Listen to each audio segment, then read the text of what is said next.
Magandang umaga mga bata! Ako nga pala si Binibining Mia, ang inyong guro sa araw na ito. Pero bago tayo magsimula sa ating tatalakayin, maaari bang tumayo ang lahat para sa ating panalangin? LG, maaari bang pangunahan? Bago kayo umupo, ay maaari nyo bang pulutin ang mga basura sa ilalim ng inyong upuan at ilagay sa tamang lalagyan. Mga bata, mayroon bang lumiban sa ating klase ngayon? Start. Dahil walang lumiban ngayon sa ating klase, ay palakpakan ninyo ang inyong sarili. Maaari bang tumayo ang lahat dahil meron tayong gagawing kanta? Alam nyo ba ang kanta na ang pipet? Di nyo alam ay ako muna ang kakanta at bago at pagkatapos kong kumanta ay susunod kayo. Mini Mini by Everyday Tiger. Please subscribe, like, and share our channel. Thank you.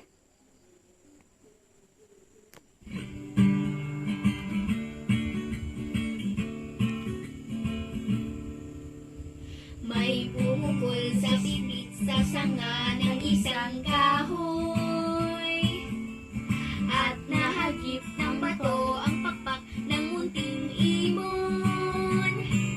Dahil sa sakit, di na kaya pang lumipad at ang nangyari ay nahulog, ngunit parang taong bumigtas. Sabay-sabay kayong lahat! Mamanggay lupit, ang puso mo'y di na nahabag. Pag pumanaw ang buhay ko, may isang pipit na iiyak. Sabay-sabay kayong lahat! May pumukol sa pipit sa sanga ng isang kahoy at nahagip ng bato ang pangpak ng munting ibon. Dahil sa sakit, di na kaya pang lumipad at ang nangyari ay nahulog, ngunit parang taong bumigtas. Mamanggay lupit, ang puso mo'y di na nahabag. Pag pumanaw ang buhay ko, may isang pipit na iiyak. Go. Ngayon ay maaari na kayong umupo. Mga bata, naalala nyo ba ang ating tinalakay noong nakaraang araw? Ding! Pero bago tayo magsimula sa ating tatalakayin ay meron ako ditong inihandang aktibidad. Ang inyo lamang gawin ay buuin ang letra ang aking ginawa at ilagay dito sa pisara. Ngayon mga bata, ano ang mga salitang inyong nabuo? Sagisag, pangalawa, Pilipino, pangatlo ay kahalagahan. Tama! Ngayon mga bata, mayroon na ba kayong idea sa ating tatalakayin ngayon? Okay! Ang ating tatalakayin ngayon ay tungkol sa kahalagahan at kaugnayan ng sagisag ng pagkakilanlang Pilipino. Bago tayo magsimula, ay meron ako ditong layunin. Basahin natin ng sabay-sabay. Sa katapusan ng araling ito, ang mga mag-aaral ay natutukoy ang mga sagisag at pagkakikilanlang Pilipino, na ibabahagi ang kalagahan ng sagisag ng pagkakilanlang Pilipino, nakapagbibigay halimbawa ng gustong paggalang sa ating watawat at mabansang awit. Meron din tayo ditong incentive chart na pinamagatang kaninong pangkat ang makakuha ng maraming itlog. Paano tayo mananalo dito at paano natin gagawin makakuha tayo ng itlog? Sa pamagitan ng pagsagot sa aking mga katanungan. Meron din tayo ditong mga panuntunan sa silid-aralan. Basahin natin. Una, makinig ng mabuti sa talakayan. Okay, habang si teacher dito ay nagtuturo, kayong lahat ay makinig at huwag maingay. Pangalawa, makilahok sa kaklase. So, kung mayroon si teacher na ibibigay sa inyong mga aktibidad ay makilahok kayo. Pangatlo, itaas ang kanang kamay kung ikaw ay gustong sumagot. So, saan ba ang iyong kanang kamay? Okay, very good. Pangapat, iwasang magingay. So, habang si teacher dito ay nagsasalita ay huwag kayong maingay.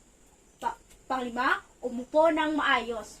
Right. Na ito ay ating tatalakayin ang kasanayan ng pambansang awit. Lupang Hinirang. Ang Lupang Hinirang ay ang pambansang awit ng Pilipinas na ipinagawa ni Emilio Aguinaldo Ang himig nito sa kompositor na si Julian Felipe noong 1898 sa ilalim ng pamagat ng Marcia Magdalo. Pilipino Magdalo at kalaunan Marcia National Filipina, pambansang marsa ng Pilipinas.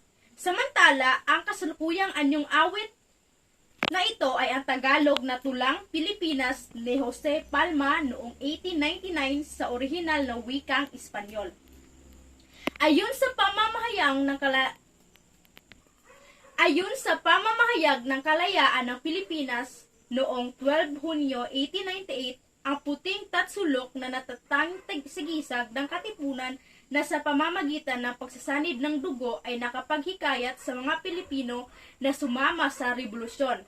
Ang tatlo nitong bituin ay kumakatawan sa tatlong hidropikal na grupo ng isla sa bansa: Luzon, Visayas at Mindanao. Bagamat sa Deklarasyon ng Kalayaan ng Pilipinas, ang isa sa tatlong bituin nito ay orihinal na kumatawan sa isla ng Panay, imbes na Visayas. Gayunpaman, kapwa silang nagpapahiwatig ng mismong idea, ang pagkakaisa ng magkakahiwalay na tao at kultura sa isang nasyon.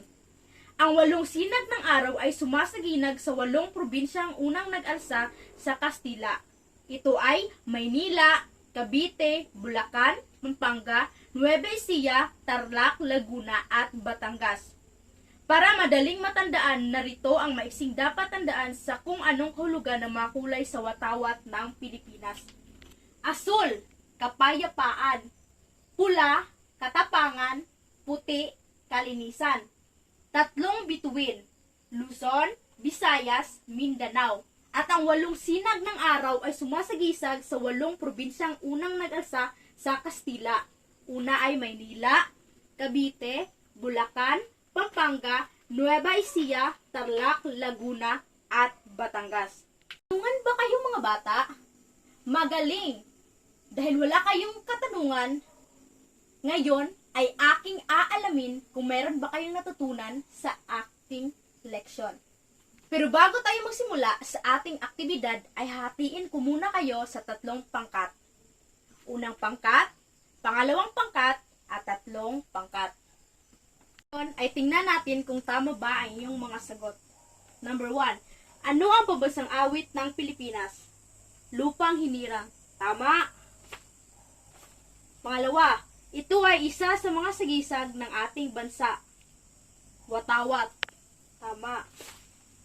Sino ang unang taong nakaisip na gawin ang watawat? Ang iyong sagot ay Meljo Aguinaldo. Tama. Ito ay sagisag ng kalinisan.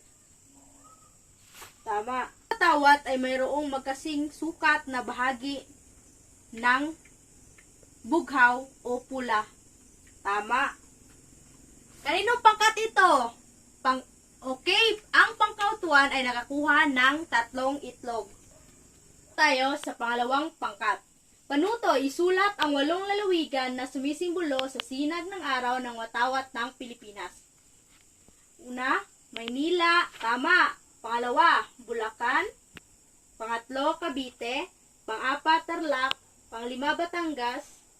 6, Nueva Ecija. 7 ay Laguna.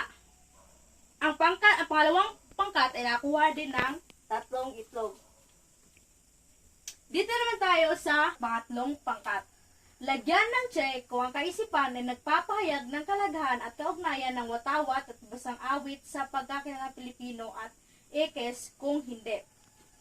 Ang mga sagisag ng watawat at pambansang awit ay parehong simbolo ng kalayaan ng Pilipinas. Yes, ito ay check dahil ito ay tama. Pangalawa, walang kaugnayan ang mga sagisag ng watawat at basang awit sa pagkakilalang Pilipino.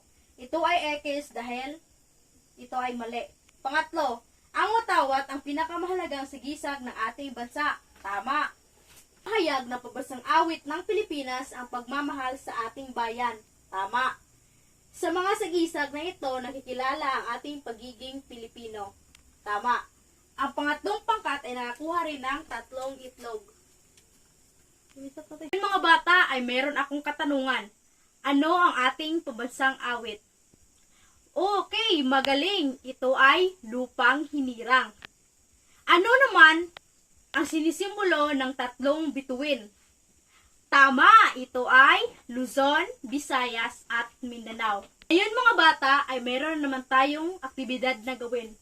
At sagutin ninyo itong lahat. Panuto, lagyan ng T kung ang kaisipan ay nagpapahayag ng kalagahan at kaugnayan ng watawat at basang awit sa pagkakakilalang Pilipino. At M kung hindi. Kunin ninyo ang inyong kwaderno at isulat ang ating takdang aralin. Bakit mahalaga ang pabasang awit at watawat bilang mga sagisag ng bansa? Ngayon ay ating babalikan ang ating talaan ng puntos. Tingnan natin kung sinong pangkat ang nakakuha ng maraming itlog. Ang unang pangkat ay nakakuha ng 4 na itlog. Ang pangalawang pangkat naman ay nakakuha ng 3 itlog. At ang pangatlong pangkat ay nakakuha ng 2 itlog. Ang nanalo ay ang pangkat